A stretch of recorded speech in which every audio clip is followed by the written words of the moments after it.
Now, as I mentioned yesterday, Victorian Premier Daniel Andrews finally fronted the media after spending 3 days hiding. On Saturday, the Labor government released a report into the deaths of 33 Victorians linked to 000 delays or lengthy ambulance waits. Today, we learned, thanks to Rachel Baxendale in The Australian, that Ambulance Victoria, in the meantime, has spent over $750,000 hiring diversity and inclusion officers on six-figure salaries. The positions were created following a recommendation by the Victorian Equal Opportunity and Human Rights Commissioner. They included a $169,000 position for a Director of Diversity and Inclusion, a Program Lead, whatever that means, for the Equality and Workplace Reform Division. That job was worth $122,000 a year, and the head of a Multicultural Division, also worth over $100,000. In comparison, paramedics can earn between $75,000 and $114,000. What on earth is going on? Why not focus on the basics, on answering the 000 calls for a start?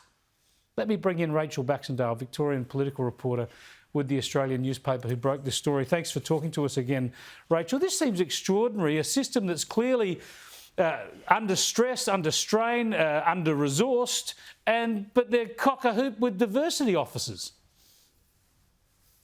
Yes, look, it is quite ridiculous. I mean, it needn't be an either-or in terms of if there was a situation, and there was a situation where there were some serious human resources and bullying issues at Ambulance Victoria, and I have actually, during the course of today, I've had people who worked at Ambulance Victoria contact me to offer supportive messages about my story, and just, I suppose, tell their stories about how ridiculous the situation is.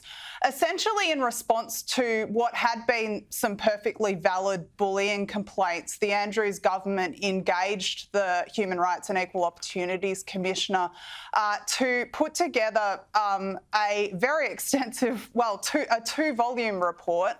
That the first part of that report was handed down in November last year, and the second part in March last year, and it's pretty kooky. I have to say, and I really think the worst thing about it is that for those people who were dealing with serious bullying, some of the recommendations go to things like saying that some of the barriers that are impeding equal access to employment at Ambulance Victoria include, and I quote, continued influence of the stereotype of paramedics as white male of able body and mind, confident, stoic, and the family breadwinner. I mean, who would have thought that we might want able-bodied and sound of mind people to be running our ambulance service? Yes. It's just absurd, isn't it? And the point is, managers have to deal with this. Anybody who's managed staff, you've got to make sure that everybody's fair and reasonable to each other.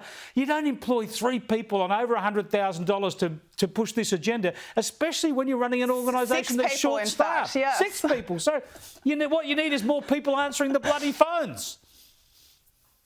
Yeah, precisely. And I think, regardless of what people's views are on the woke agenda and political correctness, this just cuts across common sense. It takes and is a massive insult to the staff who are trying to work hard to make sure that people can get an ambulance on time. Absolutely. And thanks for bringing it to our attention, shedding light on this issue. Rachel, I appreciate it.